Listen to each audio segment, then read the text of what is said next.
হাজর আলাইহিস সালাতু ওয়াস সালাম মাওলাকে পাওয়ার জন্য হিজরত করছে। সেই সিরিয়ার থেকে হিজরত করিয়া মক্কায় চলে আসছে। ছোট বাচ্চা, খাদ্য নাই, পানি নাই, গাছের কোনো ছায়া নাই, একমাত্র মাওলাকে পাওয়ার জন্য সেখানে অবস্থান করছে। অভিযোগ তোলে নাই, স্বামীর উপর অভিযোগ তোলে নাই, তুমি আমাকে এখানে কেন রাখো, আমি এখানে কিভাবে থাকবো, অভিযোগ তোলে নাই। যখনই বলছে মাওলার হুকুম হয়ে গেছে, আল্লাহর বান্দি অবনত মস্তিষ্কে মানিয়ে নিছে, মাওলার হুকুম হয় আমার কোনো আপত্তি নাই, আমার কোনো বক্তব্য নাই। তুমি আমি কি করছি? আম্মাজান খাদিজা কুবরা রাদিয়াল্লাহু তাআলা কত ত্যাগ করছে, আম্মাজান আয়েশা কত ত্যাগ করছে, তার উপরে কত অপবাদ আসছে, কিন্তু মাওলার কাছে এমন ভাবে সুবর্দ করছে। আমার মাওলা পাক রব্বুল আলামিন সব কিছু ফয়সালা করিয়া দিছে। আলীউল মুর্তজা রাদিয়াল্লাহু তাআলা বলে, হে গোটা দুনিয়ার মানুষ, নবী আলাইহিস সালাতু ওয়াস সালাম কলিজার টুকরা ফাতেমার ঘটনা শুনো। ফাতেমা তো পানির মস্ক টানতে টানতে কাঁধের মধ্যে রশির দাগ পরাইয়া ফলাইছে।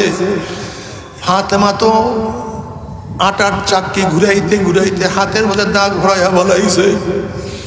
ফাতেমা আমার বিছানা তো একটাই ছিল, একটা বকরির চামড়া, একই বিছানায় আমরা দুজন ঘুমাইতাম। আবার দিনের বেলা সেই চামড়ার উপরে পশুদেরকে খাদ্য দিতাম। এই হলো সরদার দু আলম আলাইহিস সালাতু ওয়াস সালামের অবস্থা। আম্মা জান আয়েশা সিদ্দিকা রাদিয়াল্লাহু আনহা ফরমান, নবীর ঘরে অনেক সময় 3 দিন পর্যন্ত চুলা জ্বলতো না। আল্লাহ তুমি আমাদের মাফ করিয়া দাও। তুমি আমি কি করছি? হযরত আবু হুরায়রা রাদিয়াল্লাহু তাআলা মাঝে মাঝে ক্ষুধার যন্ত্রণায় মসজিদের সামনে বেহুশ হইয়া পড়িয়া থাকতেন। মানুষ পাড়াই তো মনে হয় ভূতে ধরছে এর জন্য। আবু হুরায়রা রাদিয়াল্লাহু বললেন, কিন্তু আমাকে তো ভূতে ধরে না, আমার কোনো অসুখ হয় নাই, কিন্তু ক্ষুধার কারণে আমি মসজিদের সামনে শুইয়া পড়তাম। তুমি আমি কি ত্যাগ করছি? নবী আলাইহিস সালাতু ওয়াস সালাম মাওলাকে পাওয়ার জন্য শরীরের থেকে কত রক্ত ঝরাইছে। আমার নবী আলাইহিস সালাতু ওয়াস সালাম উহুদের ময়দানে গান্দা শহীদ করিয়া কত রক্ত শুকাইছে। নবী আলাইহিস সালাতু ওয়াস সালাম খন্দকের ময়দানে ক্ষুধার কারণে পেটের মধ্যে পাথর বাঁধছে। তুমি আমি সেই মাওলাকে পাওয়ার জন্য কি ত্যাগ করলাম? উমর ইবনে খাত্তাব রাদিয়াল্লাহু তাআলা অর্ধজাহানের বাদশা, ইন্তেকালের পরে তার জামার মধ্যে 17টা তালির দাগ পাওয়া গেছে। 17টা জামার মধ্যে তালি দিছে, 17টা।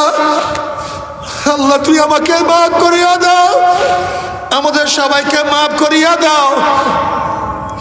যে উমর ইবনে খাত্তাব রাদিয়াল্লাহু তাআলা অর্ধজাহানের বাদশা, সে যদি জামার মধ্যে 17 তালি দিতে পারে, তুমি আমি কি ত্যাগ করলাম? আসলে কোনো কিছুই করতে পারলাম না। এরপরে তুমি আমি মনে করি আমাকে মাওলা জান্নাতে দিবে, নাম নেবে কাকে? বাবারে খুব ভালো মতো বুঝো, আমার মাওলা কাকে জান্নাতি নেবে, কাকে জাহান্নামে নেবে, এটা আমার মাওলা ভালো জানে। কিন্তু খবরদার আড়ি ধরিও না, মাওলা আড়ি পছন্দ করে না। তোমার মতো আমার মতো মানুষকে আমার মাওলা জাহান্নামে লাথি মারিয়া পালাইয়া দিলে আমার মাওলার কিছু আসে যায় না। আমার মাওলা সামাদ, আমার মাওলা বেনিয়াজ, আমার মাওলা বেপরোয়া।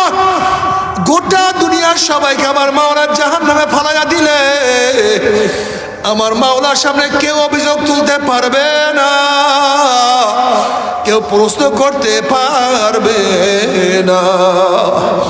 আবার আমার মাওলা সবাইকে জান্নাতে দিয়ে দিলে কেউ প্রশ্ন তুলতে পারবে না। আমার মাওলায় সামাদ, আমার মাওলায় বেনিয়াজ, আমার মাওলায় বেপরোয়া। এর জন্য আমার যুবক বাবার, আমার মুরব্বী বাবার, আমার পর্দার মা বোনেরা, ফার্স্ট ক্লাস ফার্স্ট হওয়ার জন্য চেষ্টা করো, গোল্ডেন এ প্লাস পাওয়ার জন্য চেষ্টা করো। ফরজ আদায় করো, ওয়াজিব আদায় করো, সুন্নাত ঠিক মতো আদায় করো, মুস্তাহাব আদায় করতে থাকো। গুনার থেকে নিজেকে বাঁচায় রাখার চেষ্টা করো, চোখের পানি ঝরাইতে থাকো, ইস্তেগফার তওবা করতে থাকো, দুরূদ পড়তে থাকো, মাওলাকে বেশি বেশি সিজদা করতে থাকো, কবরের মুরাকাবা করতে থাকো। আল্লাহ ওয়ালাদের সোহবাতে থাকো। যদি মাওলা পাককে রাজি খুশি করিয়া মাওলার জান্নাতে যাইতে পারো, জান্নাতের মধ্যে আল্লাহ পাক বলে মা তাস্তাহি আনফুসুকুম ওয়ালাকুম ফিহা মা তাদাউন, মনে যা চাই করো, মনে যা চাই করো, আদেশ নাই আর কোনো নিষেধ নাই। আর মাওলাকে রাজি খুশি না করিয়া যদি জাহান্নামে যাও, মাওলা এমন জাহান্নাম বানায়া রাখছে, হালাতাকা হাদিসুল গাশিয়া উজুহু ইয়াউমাইযিন খাশিয়া আমিলাতুন নাসিবা তাসলা নারান হামিয়া তুসকা মিন আইনিন আনিয়া।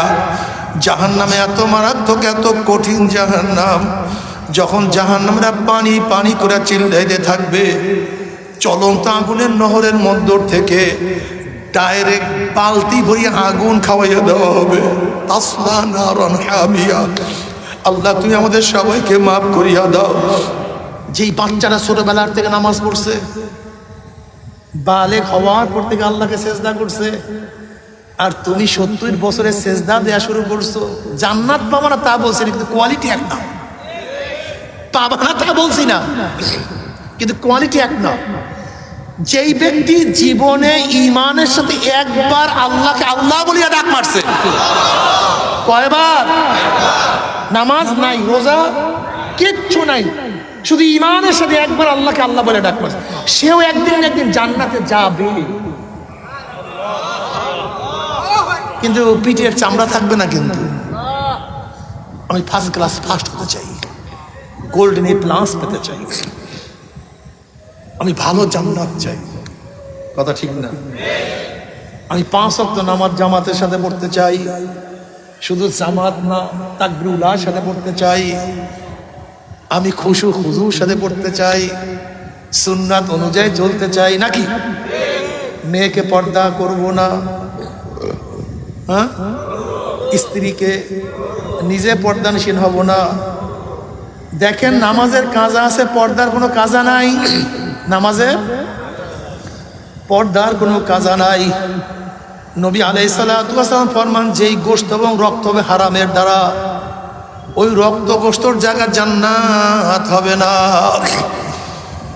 এ আমার যুবক বাবারা, সময় চলিয়া যাইতে আছে, 1 ওয়াক্ত নামাজ কাজা করিও না, রোজা ছাড়িও না, সুন্নাত অনুযায়ী চলতে থাকো। জবানটাকে সবসময় মাওলার জিকিরে জারি রাখিও, চক্ষুকে মাওলার কুদরত দেখার কাজে ব্যস্ত রাখিও, মাথার মধ্যে সবসময় ফিকির রাখিও, আমার মাওলাই কই, আমি তো আমার মাওলাকে পাইলাম না, আমি মনে হয় মাওলাকে পাইলাম না, আমি মনে হয় জাহান্নাম থেকে নিজেকে মুক্তি করতে পারলাম না। কলবের মধ্যে শুকর রাখিও, মাওলা আমাকে চক্ষু দান করছে, আমাকে মাওলায় জবান দান করছে, আমাকে মাওলায় হাত পাও দান করছে, আমাকে মাওলায় সেজদা দেওয়ার তৌফিক দিছে, আমাকে মাওলায় ঈমান দান করছে, আমাকে মাওলায় সুন্নাত অনুযায়ী চলার তৌফিক দান করছে। এর জন্য সবাই সব সময় শুকুর রাখিও, অঙ্গ প্রত্যঙ্গের মধ্যে সবর রাখিও, জবানের মধ্যে জিকির, মাথার মধ্যে ফিকির, কলবের মধ্যে শুকর, অঙ্গ প্রত্যঙ্গে সবর, সব সময় ইবাদতে মগ্ন থাকো, চোখের পানি ঝরাইতে থাকো, মাওলার সাথে কান্নাকাটি করতে থাকো, জিকির আজকার করো, আল্লাহ ওনাদের সোহবতে যাও, 2 ফোঁটা চোখের পানি ফালাইয়া দিয়া ডাকো মাওলা রে, ও মাওলা। আদম আলাইহিস সালাতু ওয়াস সালাম, আমাদের বাবা আদম একটা ভুল করার কারণে এত কান্না কানছে, কানতে কানতে নহর জারি করিয়া দিছে। অথচ আমরা এত গুনাহ করি, আমাদের চোখে পানি নাই। আল্লাহ, আমার নবীর আগিলা পিছলা সমস্ত গুফির লাহু মা তাকাদ্দামা মিন যানবিহি ওয়া মা তাআক্কার, আগিলা পিছলা সমস্ত গুনাহ আমার মাওলায় মাফ করে দিয়েছে, যদিও গুনাহ নাই। সেই নবী নামাজের মধ্যে এত কান্না কানছে, অলি জাউফি আজিজু কাজিজিল মিরসাল মিনাল বুকা, কিন্তু আজকে তোমার আমার চোখের মধ্যে কোনো পানি নাই, তওবা নাই, ইস্তিগফার নাই, কলবের মধ্যে কম্পন নাই। তাকশাইরু মিনহু জুলুদুল্লাযিনা ইয়াখশাউনা রাব্বাহুম সুম্মা তালিনু কুলুবুহুম ওয়া জুলুদুহুম ইলা যিকরিল্লাহ। আল্লাহ ওয়ালাদের কলব তো জিকিরে কম্পন সৃষ্টি হয়ে যাইতো, কিন্তু তোমার আমার কলবের মধ্যে মাওলার ভয়ে কম্পন সৃষ্টি হয় না, মাওলার ভয়ে পশম দাঁড়ায় না, মাওলার ভয়ে চামড়ার মধ্যে কাঁপন সৃষ্টি হয় না। সারাদিন গুনার মধ্যে পড়িয়া থাকি আর মনে মনে দাবি করে আমার চেয়ে বড় নেককার কে আছে, আমার চেয়ে আল্লাহওয়ালা কে আছে। এ আমার যুবক বাবারা, আমার মুরব্বী বাবারা, পর্দার মা বোনেরা, ও আমার মা বোনেরা, মাওলার জন্য কি করছি। আসি আলাইহিস সালাম মাওলাকে পাওয়ার জন্য ফেরাউনের বাদশাহী ত্যাগ করছে। সম্মান ইজ্জাতের পরিবর্তে সমস্ত মানুষের সামনে থেকে উলঙ্গ করিয়া পালানো হয়েছে। আরাম আয়েশের পরিবর্তে আসি আলাইহিস সালাম হাতের মধ্যে পার মধ্যে পেরাক লাগানো হয়েছে। এমনকি সবার সামনে তার লজ্জার স্থানে পেরাক লাগাই দেওয়া হয়েছে, আল্লাহ মাফ করিয়া দাও। তারপর আমার মাওলাকে বলে না, আর তুমি আমি একটু নামাজ পড়তে পর্দা করতে পারি না। তবে মুমিন মুসলমান বলতে সবাই মনে চায় গুনার থেকে ফিরিয়া নেক আমল করিয়া মাওলার জান্নাত, কিন্তু সবাই যাইতে মনে চায়। গুনাহ নিয়া মাওলার জাহান্নামে কাউরে কিন্তু যাইতে মনে চায় না। কিন্তু কেনই বা আমরা নেক আমল করতে পারি না, কেনই বা গুনার কাম ছাড়তে পারি না? এর মূল কারণ আপনার এবং আমার পিছনে নফস এবং শয়তান লাগিয়া রইছে। এই নফস এবং শয়তান থেকে ফেরার জন্য যে কোনো একজন হক্কানি আল্লাহর ওলির হাতে হাত দিতে হবে রে বাবা। খবরদার, বর্তমান জমানায় পীর মুরিদের নামে ভেজাল, ব্যবসা, দলাদলি, হিংসা, হাসাদে পরিণত হয়ে গেছে। সমস্ত আল্লাহর ওলির একমত, যেই পীরের 5 জন মুরিদের মধ্যে কম পক্ষে 3 জনকে দেখবা আলহামদুলিল্লাহ সুন্নাত মুআফাক আমল আকলাক মজবুত হইয়া যাইতে আছে, গুনার কাম ছাড়তে আছে, নেকের আমল ধরতে আছে, কলব নরম হইয়া চোখে পানি আসতে আছে। বৃক্ষতর নাম কি, ফলে পরিচয়। আমি চরমোনাই বুঝি না, চরমনের দাওয়াত প্রশংসা প্রচার প্রসার করার জন্য আসি না রে বাবা। চরমোনাই যাওয়ার তোমার কোনো দরকার নাই, কোনো দরকার নাই, কোনো দরকার নাই। তুমি যার কাছে গিয়া পারো গুনার কাম ছাড়ো, নেকের আমল ধরো, কলব নরম করিয়া চোখে পানি নিয়া মাওলার কবরে যাইও। যেরকম দুনিয়ার ঘরে আগুন লাগলে পানি ছাড়া নিভানো যায় না, ঠিক তদ্রুপ তোমার এবং আমার গুনার দ্বারা যে জাহান্নামের আগুন জ্বলিয়া রইছে, চোখের পানিও ছাড়া কিন্তু জাহান্নামের আগুন নিভানো সম্ভব না। কাজে আমার জন্য দোয়া চাই, আমিও দোয়া করি, সবাই সবার জন্য প্রাণ খুলিয়া দোয়া করো, যেন কিয়ামতের ময়দানে গলাগুলি বাঁধিয়া মাওলা একসাথে জান্নাতে তোর তৌফিক দিয়া দেয়। আল্লাহুম্মা আমিন, আল্লাহুম্মা আমিন।